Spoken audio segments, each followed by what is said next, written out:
માતાજી, સર્વને જય મહાદેવ, જય ખોડિયાર. તમારા હાથથી તમારા બધાના મોઢા ધોવાઈ જાય. ખૂબ સુખી થાઓ, ખૂબ આગળ આવો, ખૂબ પ્રગતિ કરો. તમને ઈશ્વર સિવાય, કોટી દેવો સિવાય કોઈની જરૂર ના પડવા દે ભગવાન, એવી મારી રોજની બધાને માટે પ્રાર્થના કરું છું. હંમેશ માટે અત્યારે વેકેશન પડી ગયું છે. તમારો છોકરો કેટલા વાગે ઘરે આવે છે, કેટલા વાગે જાય છે, છોકરો હોય કે છોકરી હોય, રાતના 12 વાગે ઘરે આવતો હોય તો સમજી જવાનું, તો એનું મોકટ લેજો. એ લેવી જરૂરી છે. આ સમય બહુ ખરાબ છે. અત્યારે કળીકાળ છે. નાના છોકરાને બહાર રમવા દેતા નહીં. ક્યાં રમે છે, કોની ભેગા રમે છે, એ ખાસ ધ્યાન રાખજો અનભક્તો. અને કાલે તમારા છોકરાને ઉઠાવી જશે, કાંઈ ખબર નહીં પડે. કોઈનું પાર્સલ આવે તો પાર્સલ લેતા નહીં, એ એડ્રેસ ઉપર રિટર્ન ભેજી દેજો. અત્યારે ફ્રોડ બહુ થાય છે. અત્યારે દુનિયા બહુ ખોટી થઈ ગઈ છે. સમજી લેજો. આપણી ગાય માતા રોજની 50,000 કતલખાને જાય છે. એની 50,000 ગાય માતા આપણી કતલખાને જાય. 600 કરોડ સરકાર લઈ જાય છે. સરકાર લાયસન્સ આપે ત્યારે જાય છે ને. આ લાયસન્સ બંધ કરાવી દે. જીવ અત્યાર મહાન પાપ છે. હજી મહાવીર ભગવાન હતા, એને ખીલા ઠોકવા પડ્યા હતા. ને મહાવીર ભગવાન શારગા વાવ હોય, શારગા માંગ હોય તો હિંસા હાવજ કરતો હતો. આમ પંજા રહી જતા હાવજના, તો હિંસા નહોતા કરતો હાવજ. મહાવીર ભગવાનની એટલી મર્યાદા રાખતો. એટલે ભગવાન છે તો દુનિયા છે, ભગવાન નથી તો કાંઈ નથી. ભગવાન મહાવીર ભગવાન કયો, રામ કયો, અલ્લાહ કયો, બધા એક જ છે. પુરાણમાં એ લખેલું છે, ગીતામાં એ લખેલું છે, શાસ્ત્રમાં એ લખેલું છે. કોઈ ફરક નથી. સમજી લેજો. 2 પગ વાળો ખરાબ છે, નીચે આવેલો માણસ. ભગવાનને ઘરે 18 વર્ષ હરખા છે. એટલે કીધું છે કે ઈશ્વર અલ્લાહ પેરો નામ સબકો દે સંપત્તિ ભગવાન. ભગવાન તમામ હરખા છે. ઈશ્વર તમામ હરખા છે. આ મુસ્લિમ છે, આ ક્રિશ્ચન છે, આ પંજાબી છે, આ લોકડો છે, ઢોકળો છે. એક જ ધર્મ, એક જ માન, એક જ બાપ. સત્યમ શિવમ સનાતન ધર્મ. બીજો આ દુનિયામાં કોઈ ધર્મ નથી. સમજી લેજો ભક્તો. એક જ ધર્મ છે, સત્યમ શિવમ સનાતન ધર્મ. પણ સત્ય ધર્મ છે, હિન્દુ છે, એ અત્યારે 90% ખાવા મળ્યા છે.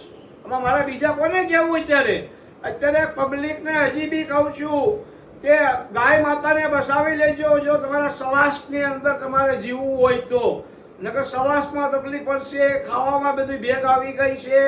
અત્યારે તમે જ્યાં જોવો જ્યાં બધી ભેગ છે. દૂધમાં જોવો પાણી આવે, ખાતર આવે, આ બધા ઠેલિયુંના દૂધ ખાય છે. આ પબ્લિકની સાથે કેટલી છેતરપિંડી છે. આ સરકારને મારે એ કહેવાનું છે કે ભલે થોડુંક ખાઓ, થોડુંક લાવો, પણ સારી વસ્તુ ખવડાવો, સારી વસ્તુ પીવો, સારી વસ્તુ કરો, તો તમારા શરીરને કોઈ નુકસાન નહીં થાય. પહેલાના જમાનામાં રાજાઓ હતા, ઋષિઓને બોલાવીને કામ કરતા હતા. પહેલા ગમે ત્યાં જતા હતા, કોઈ બી મીટિંગ કરતા કે કોઈ ધંધો કરતા તો પેલા બ્રાહ્મણોને બોલાવતા, શાસ્ત્રમાં જોડાવતા કે આ વસ્તુ શું કરવી. તમારું પ્લેન જે બન્યું છે એ શાસ્ત્રમાંથી બન્યું છે. ખાલી ઓમ શબ્દમાંથી બધી વસ્તુ બની. ઓમ માંથી નવકાર બન્યો. ઓમ શબ્દમાં આખી સૃષ્ટિનો સમાવેશ થઈ ગયો. ઓમ છે એનીથી કોઈ ઊંચું છે જ નહીં. સમજી લેજો. ઓમ માંથી પ્લેન બન્યું, ટ્રેન બની, પ્લેનો બન્યા, બધી આ મેક્સિકન બની. આપણું હાસ્યું શાસ્ત્ર તો અમેરિકામાં બન્યું. એ શાસ્ત્ર જોઈને અમેરિકામાં આગળ આવ્યા. આપણું મેઇન શાસ્ત્ર તો અમેરિકામાં છે. અણભક્તો, એ મેઇન શાસ્ત્ર આપણું હજી કોઈ લાવી શક્યા નથી. આમાં તમારું ઇન્ડિયા આખું વેસાઈ ગયું. હજી વેસાઈ જશે.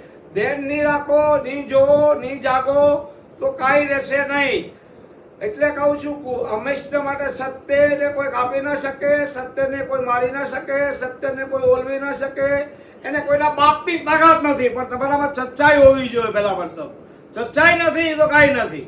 સત્યમ શિવમ સુંદરમ. ભોળાનાથે કીધું કે જીવતાને જમણા હાથમાં હાચું છું, મરેલાને ડાબા હાથમાં હાચું છું. એ મારો ભોળોનાથ, એ મારો મહાદેવ, દેવોનો દેવ, મહાકાલ, કાલનો કાળ.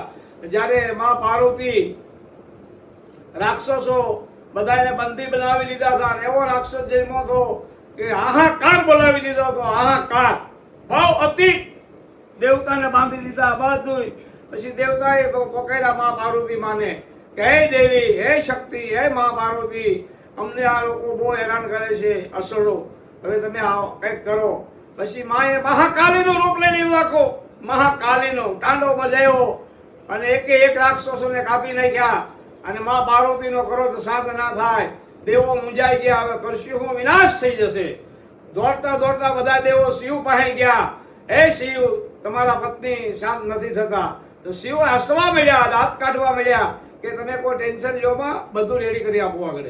એમ કરીને ભગવાન ન મંત્ર કર્યા ભગવાને શિવે, ન યુદ્ધ કર્યું પાર્વતી સાથે, ન કોઈ વસ્તુ કરી. જ્યાં પાર્વતી નાચતા હતા અને ટાંડો કરતા હતા એની આગળ જઈને શિવ હુઈ ગયા.